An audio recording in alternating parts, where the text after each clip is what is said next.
Welcome to the online classes of chemistry as we are doing chapter 1 matters in our surrounding of class 9th. This one is the part 5th of the same chapter. In this chapter we are covering the topic evaporation.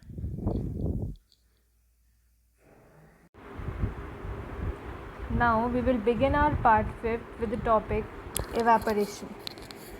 Evaporation क्या होता है? I guess हम सबको पता है the process of liquid changing into vapor is evaporation. हमने यही सुना हुआ है कि लिक्विड को वेपर में चेंज करना है इज़ एवेपोरेशन जनरली जो हम सोचते हैं. बट एक इम्पॉर्टेंट पॉइंट जो हम स्किप करते हैं वो उसके आगे वाली लाइन है below it's boiling point is called evaporation. इससे पहले वाले पार्ट में हमने एक टॉपिक पढ़ा था वेपराइजेशन. आई थिंक पार्ट 3 में था वो टॉपिक वेपराइजेशन. तो अगर वेपराइजेशन में भी सेम ही चीज़ हो रही थी, वेपराइजेशन में भी आपका जो लिक्विड था वो गैस में कन्वर्ट हो रहा था, तो फिर डिफरेंस क्या होता है इवेपोरेशन और वेपराइजेशन के बीच में? तो द ओनली डिफरेंस जो इवेपोरेशन और वेपराइजेशन के बीच में होता है वो ये होता है कि वेपराइजेशन जो है वो अपने बॉइलिंग पॉइंट पे स्टार्ट होता है एंड इवेपोरेशन जो है वो बॉइलिंग पॉइंट से अपने पहले भी स्टार्ट हो सकता है. ठीक है, ये बिलो इट्स बॉइलिंग पॉइंट भी स्टार्ट हो सकता है इवेपोरेशन. ठीक है, अब ये कैसे वर्क करेगा, है ना? अब हमने ये जाना कि ये कैसे ही वर्क करेगा. इवेपोरेशन अगर होता है तो ऐसे कैसे होता है, तो जस्ट एक एग्जांपल लेते हैं कि लाइक आपने देखा होगा आप लिक्विड को कुछ टाइम एक्सपोज्ड जो बाहर एक्सपोज कर दो एयर से, तो उसका जो वॉल्यूम है वो ग्रेजुअली डिक्रीज़ करता रहता है. और ऐसा क्यों होता है? इवेपोरेशन की वजह से होता है. एक्चुअली क्या होता है, जो सरफेस की जो लेयर होती है वाटर की वो धीरे धीरे इवेपोरेट होना स्टार्ट हो जाती है और जो वेपर्स जो हैं वो गैसेस के साथ मिक्स करने लगते हैं, एयर की गैसेस के साथ. ठीक है, तो इस वे में इवेपोरेशन होता है जो हमारा उस वाटर के साथ जो एक्सपोज होता है बाहर की एयर के साथ. ठीक है, थोड़ा सा जानते हैं. evaporation of a liquid can take place even at a room temperature though it is faster at higher temperature. ठीक है, evaporation आपका रूम टेम्परेचर पे भी हो जाता है. ठीक है, बट हाँ वो बात अलग है कि जैसे ही आप टेम्परेचर बढ़ाओगे तो वो उतनी जल्दी evaporate करने लगेगा. Whatever be the temperature at which evaporation takes place, the latent heat of vaporization must be supplied whenever liquid changes into vapor. ठीक है, latent heat की ज़रूरत इसमें भी पड़ेगी. किसी भी टेम्परेचर पे वो evaporate हो रहा हो, भले ही बॉइलिंग पॉइंट से कम पे वो evaporate हो रहा हो, लेकिन बॉइलिंग पॉइंट पे आके latent heat of vaporization आपको देखने मिलेगी इसमें भी. ठीक है, टेम्परेचर आपका स्टेबल हो जाएगा, आपका थर्मामीटर पे टेम्परेचर राइज नहीं करेगा in a case of evaporation also. अब आते हैं हम, जो पॉइंट था हमारा प्रोसेस ऑफ इवेपोरेशन. इवेपोरेशन के प्रोसेस होता कैसे है बॉइलिंग पॉइंट से नीचे? तो पहले हम एक बार समझ लेते हैं कि कुछ पार्टिकल्स होते हैं.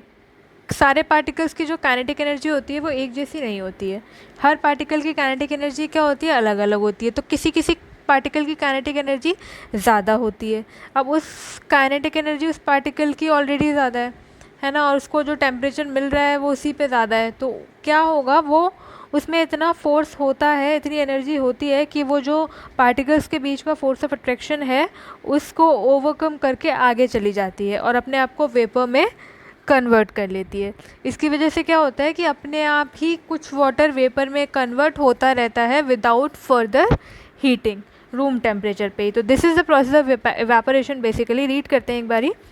सम particles in a liquid always have more kinetic energy than the others, so even when a liquid is well below its boiling point, some of its particles have enough energy to break the forces of attraction between the particles and escape from the surface of the liquid in the form of vapors. Thus the fast moving particles of a liquid are constantly escaping from the liquid to form vapors. ठीक है, जो fast moving particle है वो constantly escape करते रहते हैं, force of attraction से overcome करके अपने आप को वेपर में चेंज करते रहते हैं. आई थिंक ये प्रोसेस इतना सबको समझ में आया होगा अच्छे से कि इवेपोरेशन क्या होता है, इवेपोरेशन और वेपराइजेशन के बीच में डिफरेंस क्या होता है और इवेपोरेशन का प्रोसेस होता कैसे है.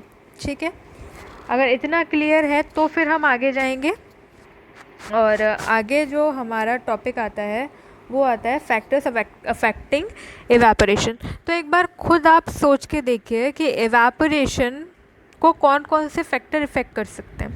कि आपका जो वाटर का एवेपोरेशन है वो बढ़ जाए या कम हो जाए, ये क्या चीज़ इफ़ेक्ट करेगी? तो अगर हम थोड़ा सा सोचते हैं तो जो पहली चीज़ इफ़ेक्ट करती है, जो सबसे पहले दिमाग में जो स्ट्राइक करती है, वो आता है टेम्परेचर।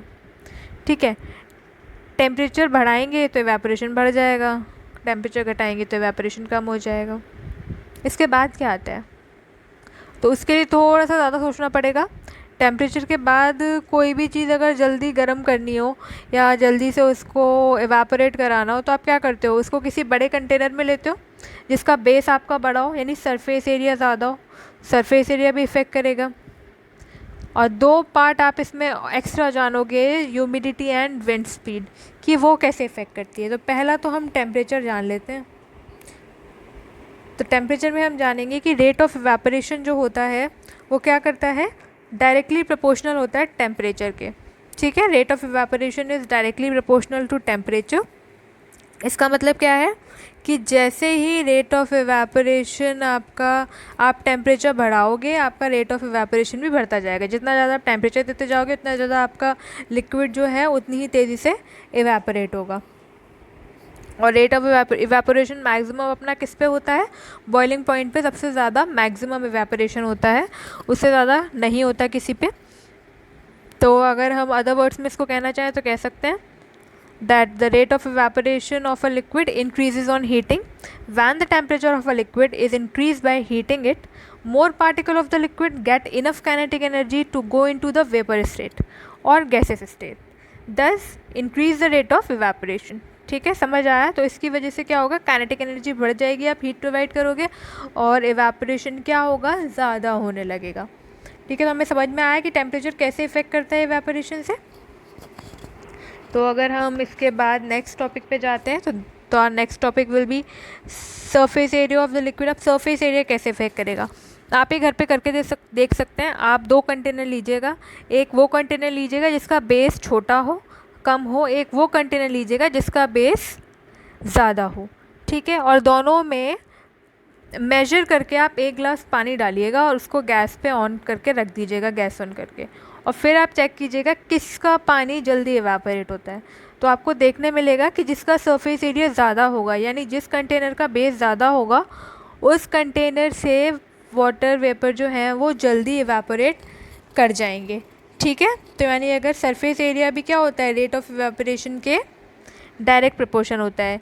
यानी आप रेट ऑफ इवेपोरेशन बढ़ाओगे, सॉरी सरफेस एरिया बढ़ाओगे, तो आपका रेट ऑफ इवेपोरेशन भी क्या होगा, बढ़ जाएगा। तो we can say that if the surface area of a liquid exposed to the air is increased, the rate of evaporation of the liquid also increase.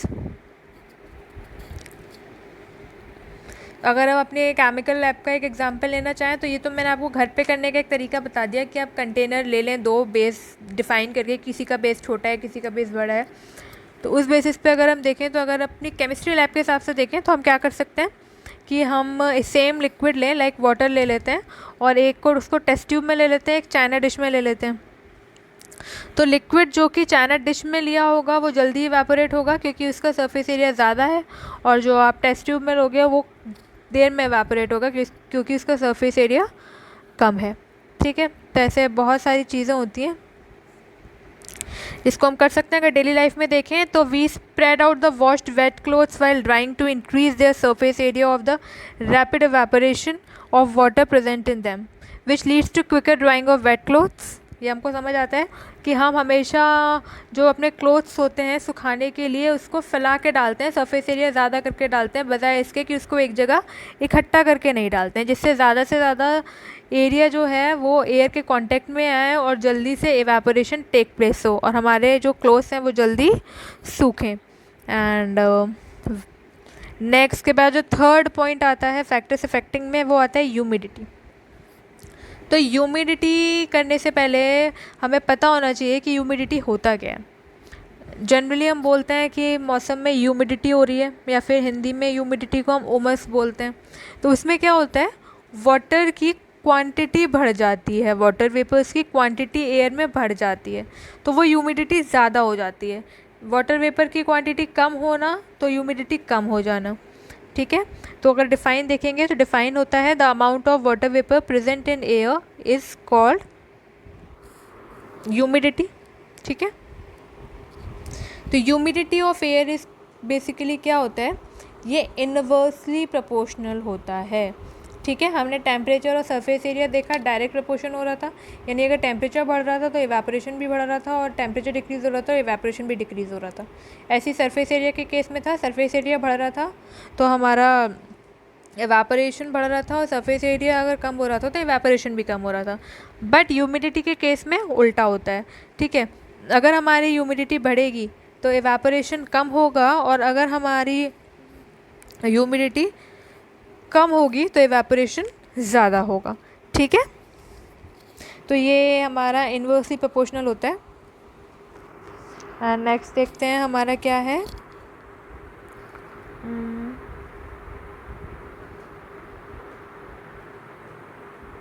Wind speed. Next हमारा आता है wind speed. अब wind speed क्या होता है, जो wind की speed होती है वो उसमें क्या करते हैं, ये हमारा डायरेक्टली प्रोपोर्शनल होता है, ठीक है।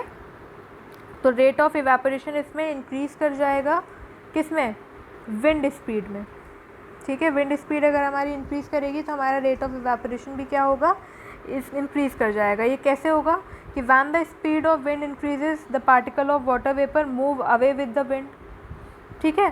तो क्या होगा, पार्टिकल ऑफ वाटर वेपर क्या हो जाएंगे, अवे हो जाएंगे, विंड के साथ अलग चले जाएंगे।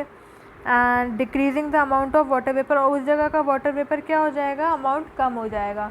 और हमने इससे पहले पढ़ा है कि अगर वाटर वेपर्स कम हो जाएंगे तो मतलब ह्यूमिडिटी कम होगी, अगर और वो ह्यूमिडिटी अगर कम होगी तो क्या होगा, इवेपोरेशन हमारा बढ़ेगा।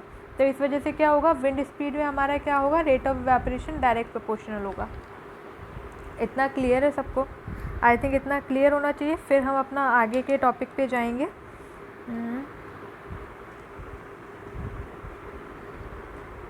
इसके बाद का हमारा टॉपिक आता है कूलिंग कॉज्ड बाय इवेपोरेशन। अब जब इवेपोरेशन होता है तो हमें कूलिंग क्यों फील होती है, हमें कूल क्यों फील होता है, ठीक है। हमने इसमें ये वाला फिनोमेना जो था वो लेटेंट हीट में भी पढ़ा था। ये जो फैक्ट है हम इसमें से पढ़ते हैं, the cooling caused by evaporation is based on the fact that when a liquid evaporate it draws the latent heat of vaporization from anything which it touches, ठीक है। इसीलिए क्या होता है, जब हम स्वेट करते हैं, जब हमें पसीना आता है और सन में जब हम खड़े होते हैं और वाटर वेपर हमारे बॉडी में से इवेपोरेट हो रहा, स्वेट जो है वो इवेपोरेट हो रहा होता है, तो वो हमारी बॉडी की लेटेंट हीट ले रहा होता है। अब हमारी बॉडी की लेटेंट हीट लेगा तो क्या होगा, हमें कूल फील होगा। तो इस वजह से क्या होता है कि लेटेंट हीट वो एब्जॉर्ब करता है किसी भी बॉडी की, तो वो बॉडी क्या होगी, कूल फील करेगी। तो this is the basically phenomena for cooling. And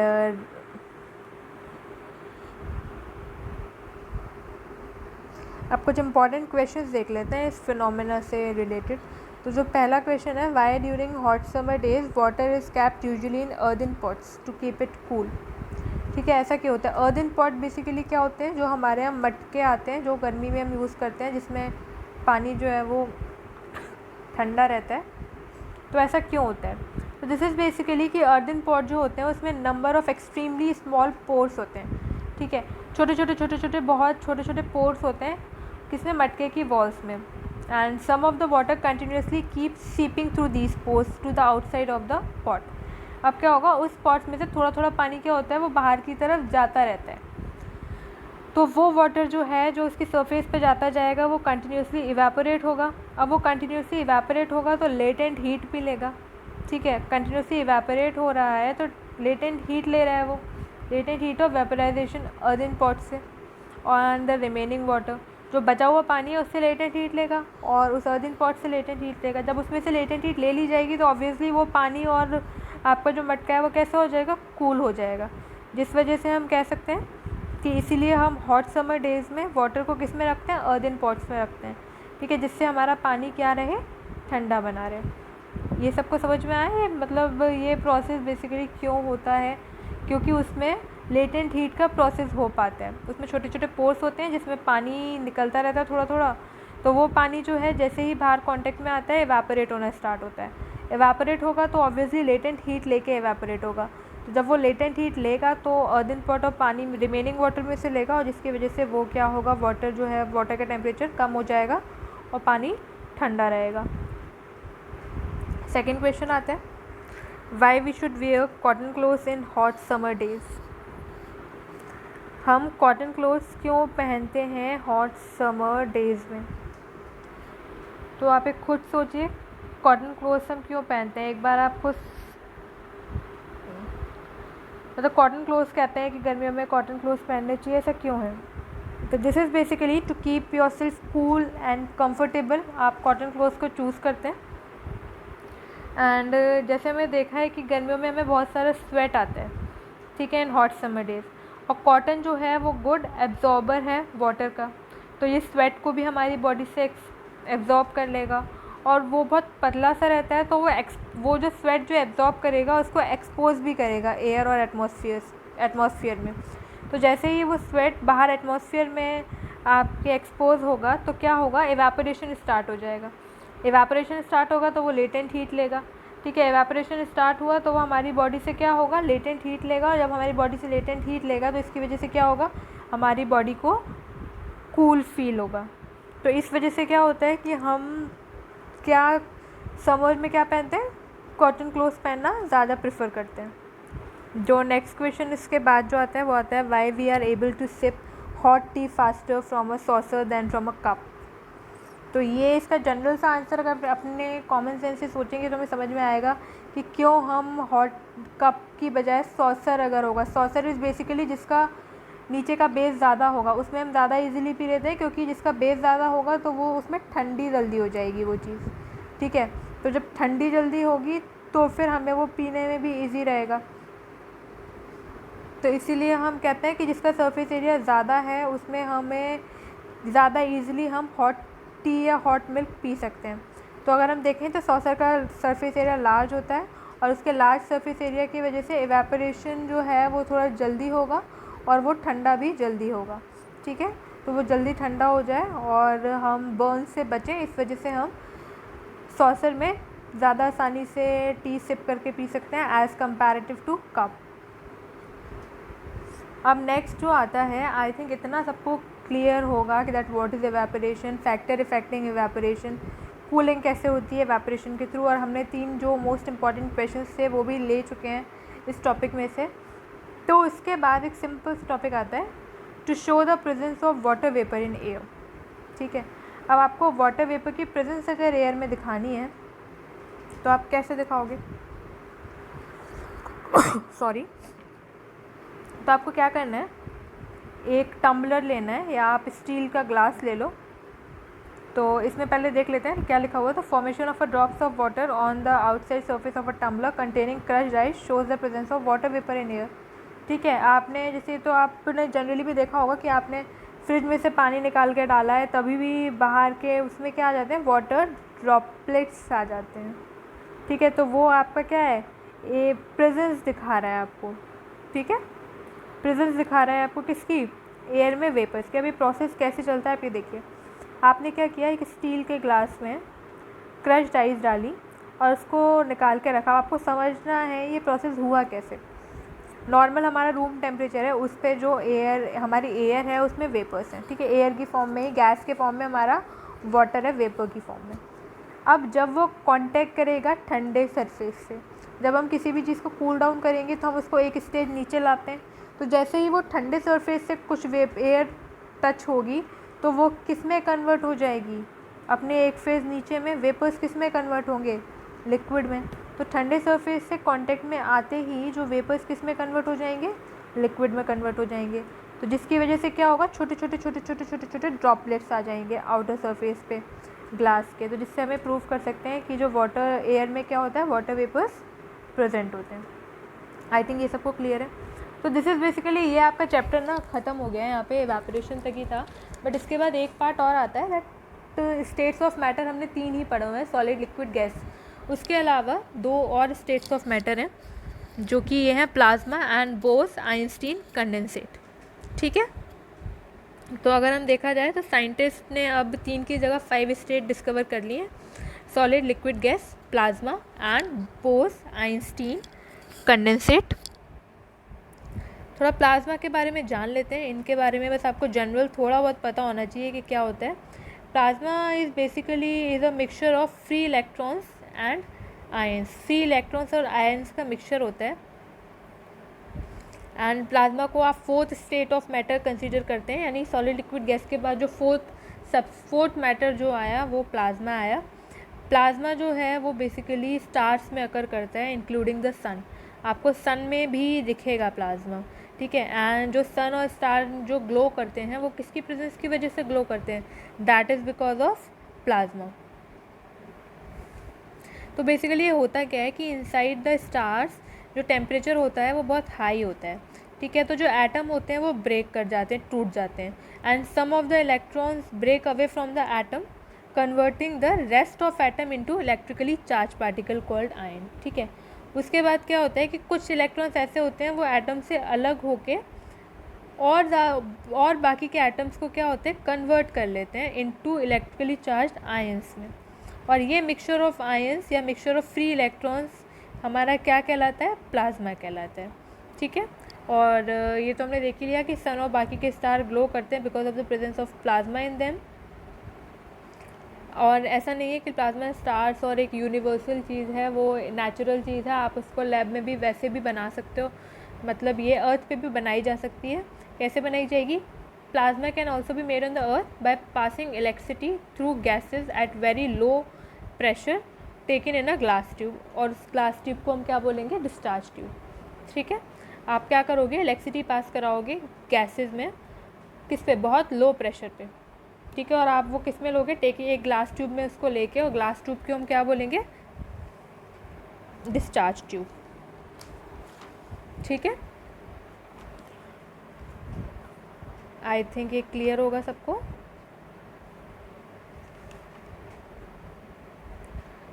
so plasma clear है। अब हम नेक्स्ट देखते हैं अपना बोस आइंस्टीन के बारे में थोड़ा। कंडेंसेट क्या है? 1920 में Satyendranath Bose did some calculation on this, ठीक है। इन्होंने कुछ कैलकुलेशन करी एक और फिफ्थ स्टेट पे। तो this state of matter finally achieve by 3 scientist, ठीक है। ये इन्होंने कुछ कैलकुलेशन की कि ऐसे करके बताया कि ऐसी कोई फिफ्थ स्टेट होती है। 1920 में इंडियन साइंटिस्ट थे, उन्होंने ऐसा कहा कि एक और स्टेट होती है, बट वो बहुत ज़्यादा कुछ नहीं कर पाया। उसके बाद 3 और साइंटिस्ट हुए जो कि यूएसए से थे, कॉर्नेल, कैटली एंड वीमन, ठीक है।